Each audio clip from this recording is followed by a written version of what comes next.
Halo para pecinta film, kali ini saya akan membahas film yang berjudul Jim Knopf and Die Will 13. Film ini bercerita tentang dua orang pemuda yang mencari kerajaan yang hilang di tengah laut. Yang ternyata salah satu dari pemuda tersebut adalah pangeran di kerajaan terdahulu tersebut. Bagaimana keseruan ceritanya? Langsung ditonton aja ya sampai habis. Terima kasih. Putri Duyung ini berenang mendekati sebuah kapal. Ia muncul ke permukaan dan menyapa awak kapal tersebut. Lucas dan Jim menyambut hangat sapaan wanita cantik tersebut. Ini pertama kali Jim melihat Putri Duyung. Putri Duyung tersebut nampak bingung dengan bentuk kapal yang tidak biasa. Ya, kapal itu berbentuk lokomotif dan ditenagai oleh uap. Lalu ia meminta bantuan kepada mereka untuk pergi ke batu magnet untuk membentulkan lampu air yang sudah rusak. Lucas pun setuju untuk membentulkannya, tapi mereka tidak bisa berlama-lama karena mereka sendiri sedang mengemban misi. Karena sebelumnya Jim dan Lucas telah menerima perintah raja untuk mencari seseorang. Itulah tujuan mereka berlayar. Setelah menyetujui permintaan Putri Duyung itu, akhirnya mereka berlayar ke batu magnet dipandu oleh Putri Duyung tersebut. Tak lama mereka pun tiba di batu magnet, sebuah tempat yang cukup menyeramkan.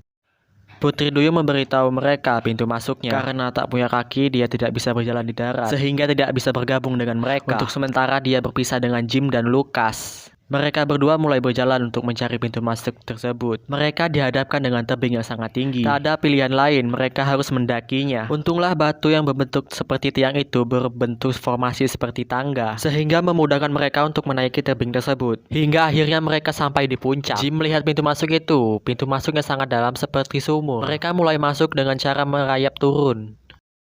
Dan semakin ke bawah mereka turun, semakin panas pula udara di sana. Itu karena mereka semakin dekat dengan inti bumi. Dan akhirnya mereka berdua sampai di dasar lubang itu. Mereka melihat sumber masalahnya. Ternyata ada bagian yang hilang. Mereka mendapat petunjuk dari prasasti yang ditulis di atas batu. Lalu mereka mencari bagian yang hilang itu. Jim melihat benda bersinar di bawah tumpukan batu. Lucas pun mencoba untuk mengeluarkan benda itu. Ternyata itu adalah sebuah tabung magnet, sumber energi. Lucas lalu mengangkatnya dan membawanya. Lalu diletakkannya di tempat tadi. Benda itu mulai bersinar terang. Lalu energinya mulai menjalar. Energi itu terus mengalir ke permukaan hingga membuat seluruh ruangan tersebut menjadi terang. Dan lautan di sekitar batu magnet itu seperti menyala. Inilah yang dimaksud dengan Putri Duyung itu dengan lampu air. Mereka pun merasa bahagia. Lokomotif ini melaju dengan sangat kencang di atas air. Kedua orang ini sangat kegirangan. Lucas sudah memodifikasi lokomotif itu. Dia menambahkan dua batu magnet yang besar. Tiba-tiba lokomotif itu bisa terbang. Seperti pesawat, lokomotif itu meluncur ke angkasa. Itu semua terjadi karena Jim meletakkan dua batu magnet. Ternyata hal itu dapat menimbulkan gaya magnet yang sangat besar. Semua benda yang terbuat dari logam pun tertarik, termasuk juga lokomotif itu. Hal itulah yang memotivasi Lucas untuk memodifikasi lokomotif itu. Dia akan menggunakan energi dari magnet itu, sehingga mereka tidak lagi bergantung dengan mesin uap dan batu bara. Eksperimen Lucas pun berhasil. Kini lokomotif itu terbang menembus awan, melintasi pelangi dan mempermudah serta mempercepat untuk menyelesaikan misi mereka. Mereka pun tiba di padang pasir yang sangat luas. Jim yang melamun tiba-tiba melihat sesuatu. Itu adalah bayangan kapal bajak laut. Dengan refleks dia menarik kendali. Lokomotif itu tiba-tiba oleng. Lucas tidak berhasil mengendalikannya. Lokomotif itu akhirnya jatuh terdampar di padang pasir. Namun untunglah kedua orang itu selamat. Lokomotif itu tidak apa-apa. Jim bertanya kepada Lucas apakah ia melihat kapal bajak laut itu. Namun Lucas menjelaskan bahwa itu adalah ilusi optik. Itu hal yang bisa terjadi di gurun pasir. Setelah Jim tenang, mereka berdua pun turun untuk mengecek kondisi lokomotif itu. Mereka lalu melihat bayangan sosok yang begitu besar. Mereka mengenali sosok itu dan menghampirinya. Pria tua itu nampak ketakutan. Dia merasa diikuti oleh sesuatu. Mengetahui yang datang adalah teman-temannya, pria itu merasa senang. Ia menjelaskan bahwa rumahnya didatangi oleh sebuah monster. Dari keterangannya, Lucas bisa menebak itu adalah seekor naga. Dengan berani, Jim mencoba mengecek keadaan rumah itu. Lalu ia mendapati seekor naga. Lebih tepatnya seekor anak naga. Dan ia mengenal anak naga itu. Dia adalah teman Jim. Dan ternyata pria tua itu dan naga itu saling takut.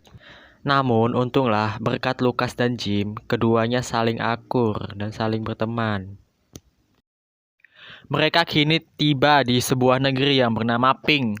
sebuah negeri yang indah dan damai. Jim dan Lucas pun segera menemui raja di negeri itu. Mereka mengenal raja itu karena sebelumnya mereka pernah menyelamatkan putri raja itu. Jim mengatakan bahwa bajak laut telah mencuri lokomotif kecil. Tujuan mereka ke negeri itu untuk bertemu dengan naga emas. Mereka lalu bertemu dengan naga emas yang sedang tertidur pulas. Naga itu lalu terbangun. Tanpa diberitahu, naga itu sudah tahu apa yang terjadi.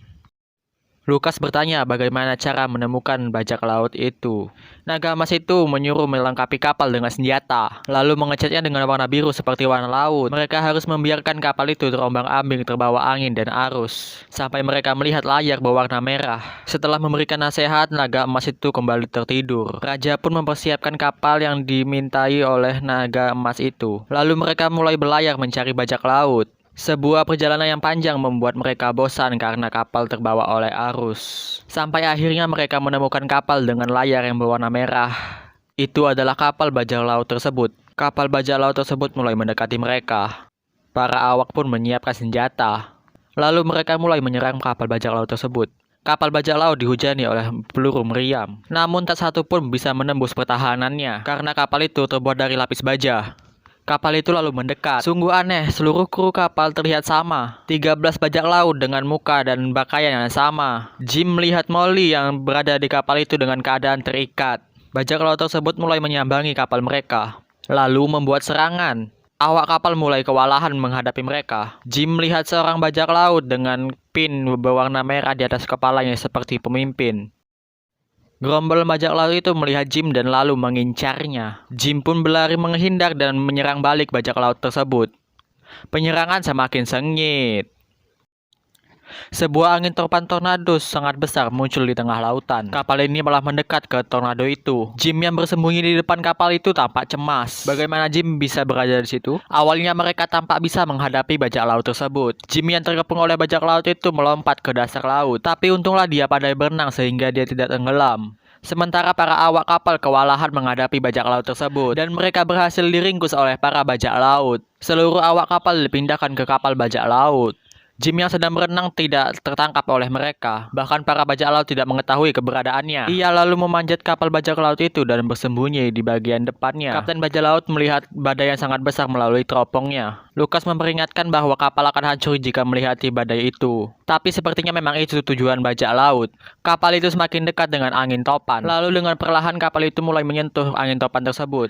Kapal pun masuk ke dalam putaran dan mulai terseret melewati arus itu. Semua tawanan yang berada di kapal itu mulai cemas. Sementara Jim di luar bertahan dengan berpegangan sangat erat. Lucas sangat mengkhawatirkan keadaan Jim di luar. Kapal itu terus berputar mengikuti arus hingga ke atas. Hingga akhirnya Jim tidak mampu bertahan lagi. Ia pun pingsan. Tak lama Jim tersadar dari pingsannya. Kapal itu sudah berhenti bergerak. Jim mencoba untuk keluar dari persembunyiannya. Akhirnya dia sadar kapal itu berada di tempat yang tidak seharusnya. Kapal itu tersangkut pada tiang batu yang sangat tinggi. Tiang itu berada di tengah pusat angin tornado itu. Jim berhasil naik ke dek kapal, namun tidak ada seorang pun di sana. Kapal itu sangat sepi. Lalu dia melihat Molly yang masih terikat di sana. Jim melihat sebuah goa, ada suara dan cahaya di sana. Para bajak laut ini berkelahi antara sesama mereka sendiri. Ini semua karena ulah Jim. Padahal Jim baru memasuki goa beberapa menit sebelumnya. Dia tidak menyangka bahwa goa itu adalah sarang bajak laut. Diam-diam Jim menembakkan ketapelnya dan mengenai salah satu bajak laut itu. Bajak laut itu mengira temannya yang memukul kepalanya. Perkelahian pun tidak dapat dihindari. Salah satu topi bajak laut itu terlempar ke arah Jim. Ada lencana merah di topi itu yang berarti itu pemimpinnya. Jim lalu mengambil lencana itu. Sang kapten mengambil topinya yang jatuh dan mengenakannya kembali. Namun tanpa lencana merah itu tidak ada yang mengenalinya sebagai kapten. Karena muka dan penampilan mereka semua sama. Lalu semua bajak laut pun mengaku sebagai kapten. Lagi-lagi semua mereka berkelahi. Semua berebut ingin menjadi kapten. Sampai pada akhirnya semua mereka pun pingsan. Jim tidak ingin melewatkan kesempatan baik ini. Dengan tali tambang, Jim mengikat semua bajak laut itu. Dan ia pun membebaskan semua tawanan. Jim memberitahu Lucas bahwa bajak laut itu berkata bahwa mereka masih menyimpan keranjang di mana Jim dahulu ditemukan. Lalu mereka bergegas mencari keranjang itu. Mereka menemukan sebuah ruang yang penuh dengan harta karun. Dan keranjangnya pun ditemukan. Lucas menemukan sebuah barang di keranjang itu. Lalu ia memberikannya pada Jim. Itu adalah foto kedua orang tua Jim, dan di keranjang itu terdapat sebuah surat. Dan dari surat itu diketahuilah Jim adalah seorang putra dari raja, dari kerajaan Jambalang. Kerajaan itu telah hilang karena dihilangkan oleh seekor naga. Setelah mengetahui hal itu, mereka menemui bajak laut kembali. Bagaimanapun bajak laut itulah yang menyelamatkan Jim sewaktu bayi. Jim memutuskan untuk membebaskan mereka. Lucas pun mendukung keinginan Jim tersebut. Ini kerajaan Jambala yang dulu ditenggelamkan oleh seekor naga. Akibat dari peristiwa itu, muncullah sebuah menara batu yang dikelilingi oleh angin tornado. Di dalam menara itu terdapat 12 pintu yang jika dibuka secara bersamaan akan mengeluarkan air yang dapat menenggelamkan menara itu, sehingga kerajaan Jambala bisa muncul lagi ke permukaan. Dan dibutuhkan 12 orang pemberani dan kuat untuk membukanya. 12 orang bajak laut ini bersedia melakukannya. Mereka ingin membalas budi kepada Jim yang telah membebaskannya. Mereka pun pergi ke dasar menara di mana tempat 12 pintu itu berada. Penjaga laut itu menyuruh Jim dan teman-temannya untuk kembali ke permukaan. Mereka harus menyiapkan diri jika menara itu tenggelam. Mereka akhirnya naik ke atas permukaan. Sementara para bajak laut telah menempati pintunya masing-masing. Mereka siap untuk membuka pintu itu. Dalam perjalanan ke kapal, tiba-tiba pintu itu tertutup. Lucas memutuskan untuk tinggal di situ. Dia akan mencoba membuka pintu itu. Dia menyuruh Jim dan temannya untuk pergi ke kapal. Dengan perasaan sedih, mereka pun kembali ke kapal. Sementara di bawah, bajak laut bersama-sama membuka ke-12 pintu itu.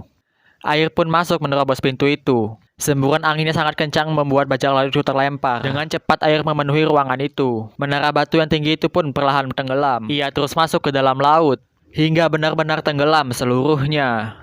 Menara itu akhirnya hilang dari permukaan. Bersamaan dengan hilangnya angin topan dan tornado dikelilingnya. Jim sangat mengkhawatirkan Lucas yang berada di dalam menara itu. Dia mulai berteriak-teriak memanggil Lucas. Kecil kemungkinan Lucas bisa selamat. Tapi tiba-tiba Lucas muncul dari laut tersebut. Jim pun merasa senang. Tak hanya Lucas, namun bajak laut itu muncul satu persatu. Semua orang selamat. Mereka pun perlahan naik ke atas kapal. Mereka pun menuju kerajaan Jambala yang sudah muncul.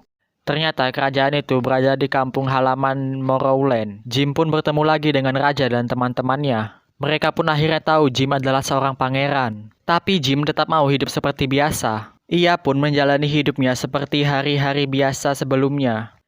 Dan film pun berakhir. Simak film-film selanjutnya tetap di channel saya.